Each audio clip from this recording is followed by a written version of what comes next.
Hey, I'm Gabrielle, and I want to tell you about a mysterious baby I found on my doorstep. Okay, so I never wanted to get married and have babies. I mean, kids are a nightmare, right? You become a mom and your life's over. No more partying and having fun. It's all diapers and bottles. All that changed one night. I'd been out clubbing, so I didn't get home until late. I tripped over something on my doorstep. It made a strange noise, and I thought someone had left a basket of kittens for me, but then I looked closer, and I realized someone had put a baby on my doorstep. I took it into my apartment and found a note tucked into the Moses basket.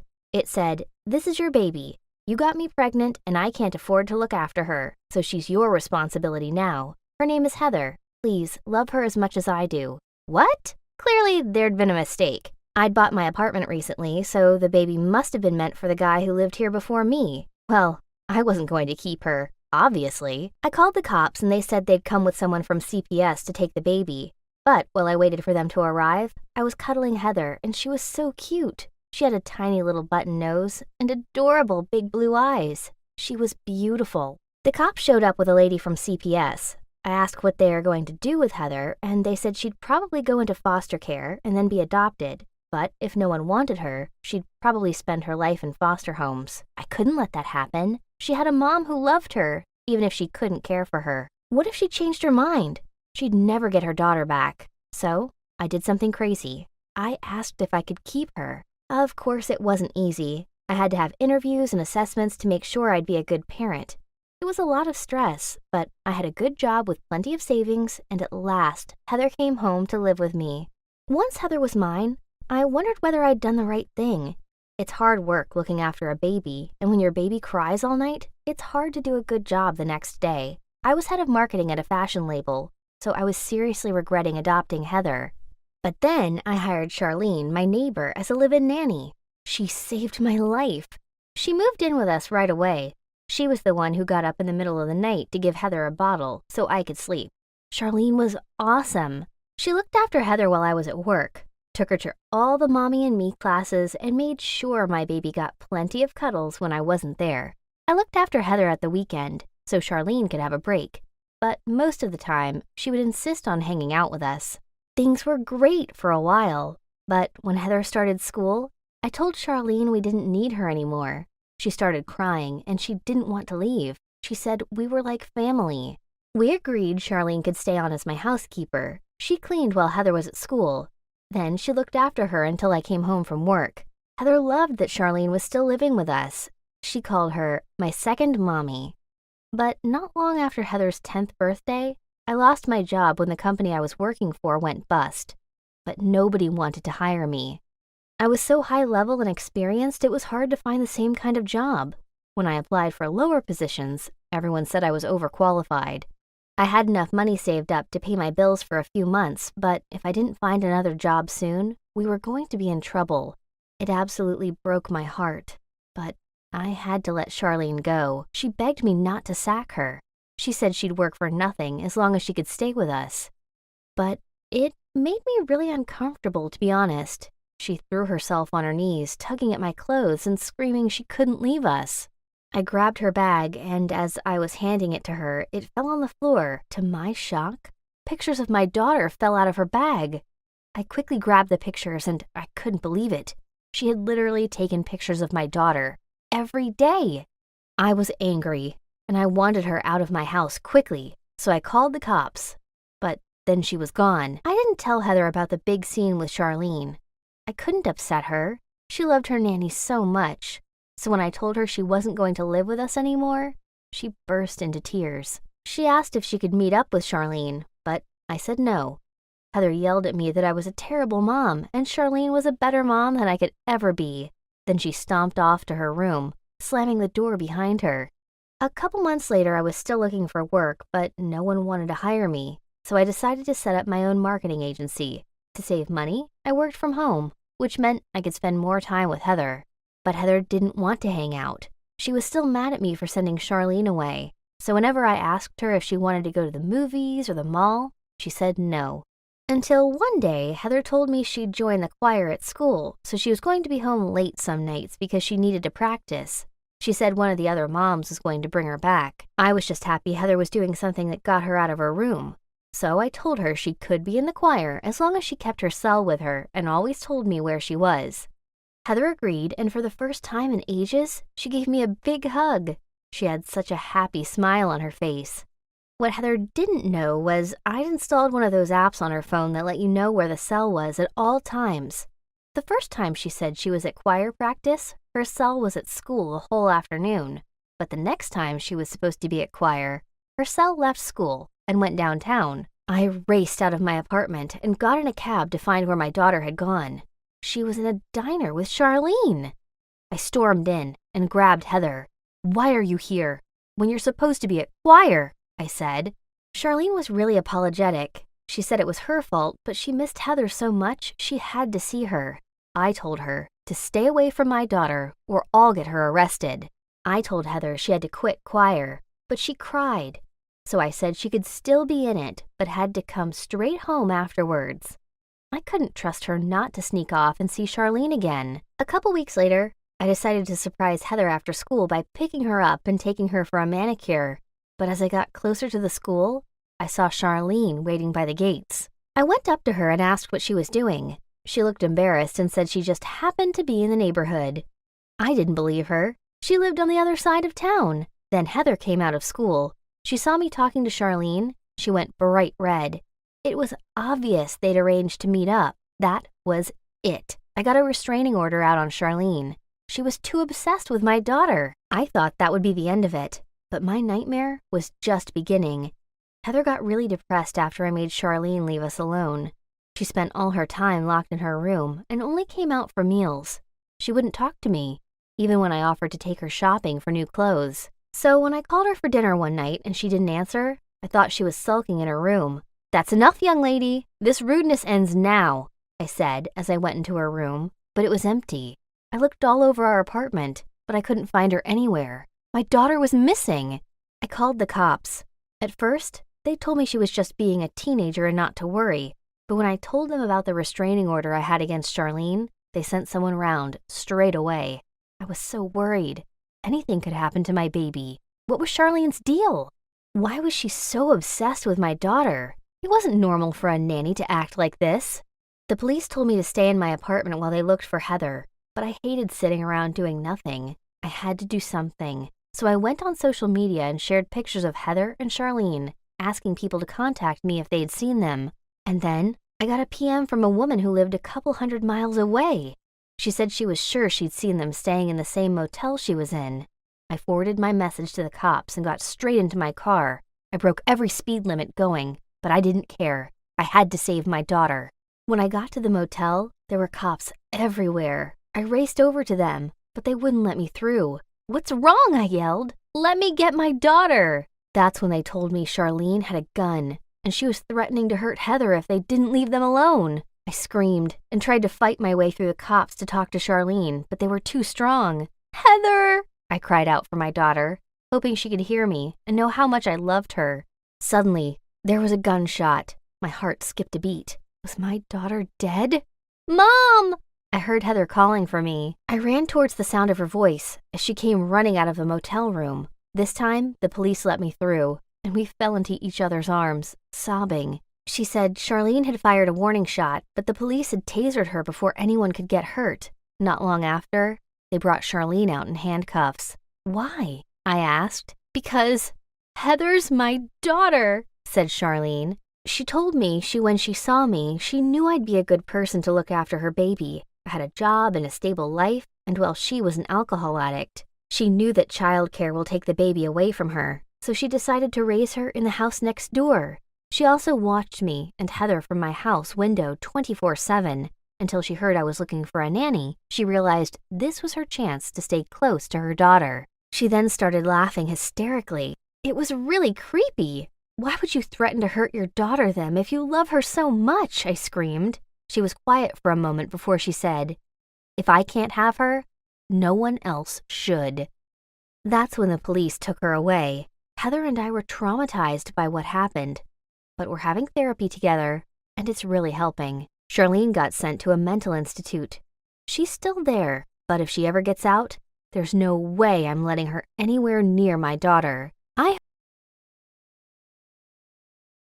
I always knew there was something slightly different about me, but I just didn't realize how different until I made an appointment with my doctor to have a general checkup and ask him some questions. I was surprised to see a young female doctor sitting there.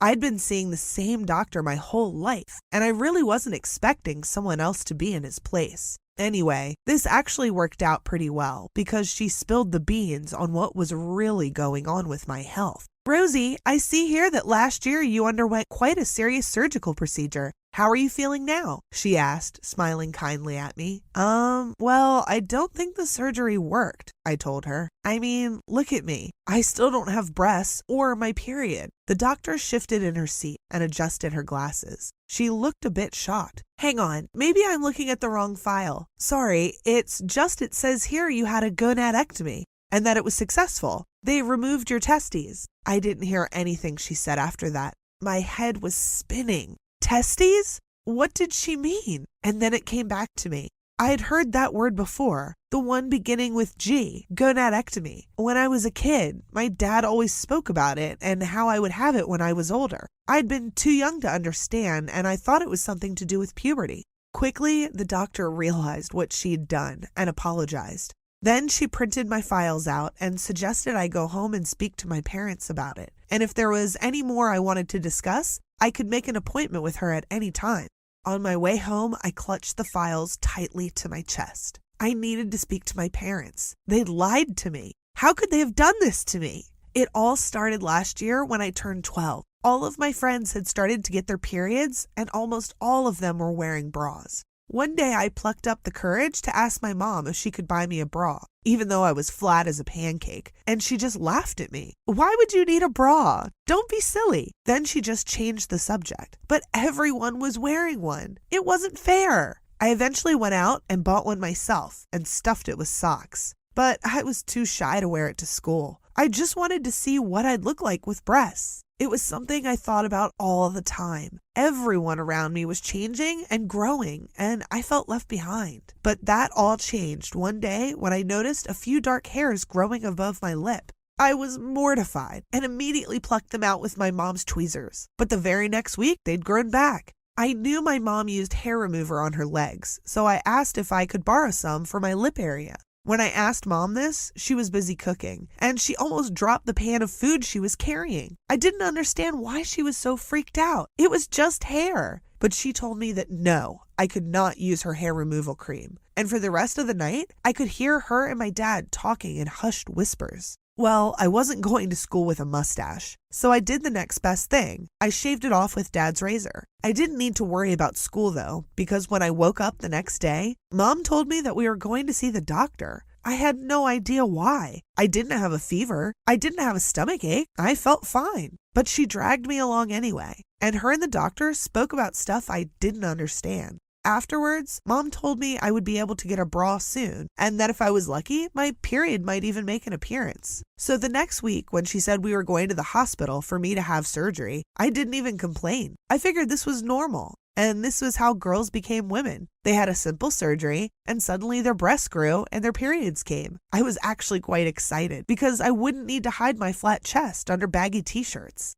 I don't remember the surgery at all. They gave me an anesthetic, and when I woke up, I actually looked down at my chest to check, as if I had expected them to just appear, but I was still flat. And there was this weird pain below my stomach, like a dull, achy feeling. I told the doctor I felt empty, and he laughed. "You are," he said. I didn't get it. They let me go home the next day, but I wasn't allowed to go back to school for 3 weeks because I had to heal. The whole time, I just felt numb and sad. When I eventually went back, everyone kept asking where I'd been or if I was sick. One of the boys in my class came up to me and made a horrible joke. He said, "We heard a rumor that you were getting plastic surgery for your flat chest, but look at you. Clearly not." Then he laughed and walked away. Hot tears filled my eyes. Why would he be so nasty to me? I waited and waited, but nothing in my body changed. The only thing that felt different were my moods. I was quiet and moody, and I didn't feel like myself. Ever since the surgery, something didn't feel right. I didn't think anyone would understand how I felt, so I just kept quiet.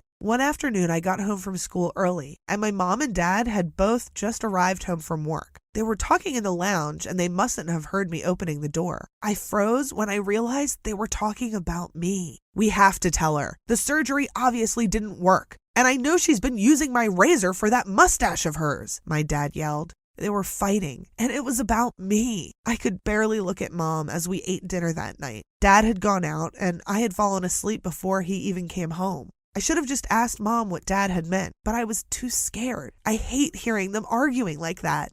So the next day, I went to see the doctor. It was a Saturday, and I told my mom I was going for a walk to the park. But then I turned in the opposite direction. That was the moment I found out my parents had lied to me. I had been born with both male and female parts inside me, and my parents had decided that they wanted me to be a girl, so that's why I'd had the surgery, to remove my male parts. I couldn't believe it. I was a freak. I didn't understand what this meant. Was I a boy or a girl? The doctor had said I'd had both parts, so what was I now? Why did my body do this to me? Before I'd left the doctor's clinic, I had asked the doctor one last question. Why would my parents have done this? I'll never forget what she said. "Rosie, if you'd been born with two noses, you'd want one of them removed, right? No one wants to walk around with two noses." Well, it's kind of the same thing. You can't be both male and female. But I was both male and female, I thought. On my way home, I stopped to look at the files. All the information was there. I had the XY chromosome, which meant I was male. But I wasn't male. I was female. Or was I? I didn't know anymore. I didn't know anything. I walked home and thought about running away. But where would I go? I was a 13-year-old girl. Wait, no, I wasn't even a girl. I was a 13-year-old person with nowhere to go. My parents were both at home when I got back. They were eating lunch and acting all lovey-dovey again. I walked in and my mom pulled out the seat next to her and smiled at me. She smiled as if everything was okay, when in fact nothing was okay. And it would never be okay again. I just stared at her and said, "How could you? You lied to me. Both of you. You're liars." My mom saw the files I was holding and tried to reach out to get them, but I ripped my hand away from her and stepped away. She wasn't taking anything more from me. My dad jumped out of his chair and in an angry, booming voice said to me, "We did it for your own good. We just wanted to fix you and make you normal. You should thank us." Well, that did it. I started shouting at him, telling him this was my body and they'd kept this huge secret from me my whole life. I said I didn't need to be fixed. I needed to be exactly who I was meant to be. And if that was a boy, then that's what I was. But my dad wouldn't accept it. He told me I was Rosie. I was a girl and no daughter of his was going to be seen as a freak. So he thought I was a freak. Can you imagine what it's like being told you're a freak by your own dad? I ran to my room in a flood of tears. My body didn't feel like it belonged to me. I couldn't believe my parents had done this. All they cared about was themselves. What about what I wanted? What if I had chosen to be a boy instead of a girl? Was that why I didn't have breasts? Because I was meant to be a boy? I couldn't believe I still cared about something like breasts in a moment like that. I lay on my bed, shaking and crying, wondering who I was and where I could go from here. The reality was, I couldn't do anything. The damage had already been done. My male parts were gone, and my female parts didn't work. I was nobody. I started doing research and found out the name of what I was, and intersexual. And then it felt like I'd found a treasure chest. There were other people just like me. Wasn't the only one. I found a whole community of people who were born with the same thing, and I started talking to them on the forum, and suddenly I didn't feel like such a freak. Every night after school, I'd talk to my intersexual friends online and ignore my parents, and pretty soon I found out more and more information. I was devastated to find out I'd never be able to have kids, but I was also relieved to know that there was a reason why I'd always felt different, because I was different.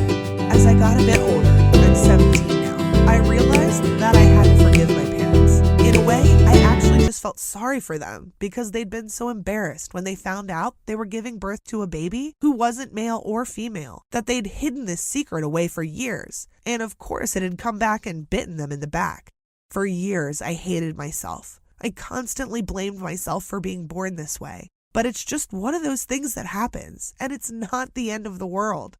Now I've decided I want to help other intersexual kids so that they don't need to go through what I went through. Being intersexual isn't something that needs to be corrected or fixed. It's something that needs to be accepted, and I'm going to fight for that. What do you think of my story? Please share your comments below, and don't forget to like this video and subscribe to the channel for more stories.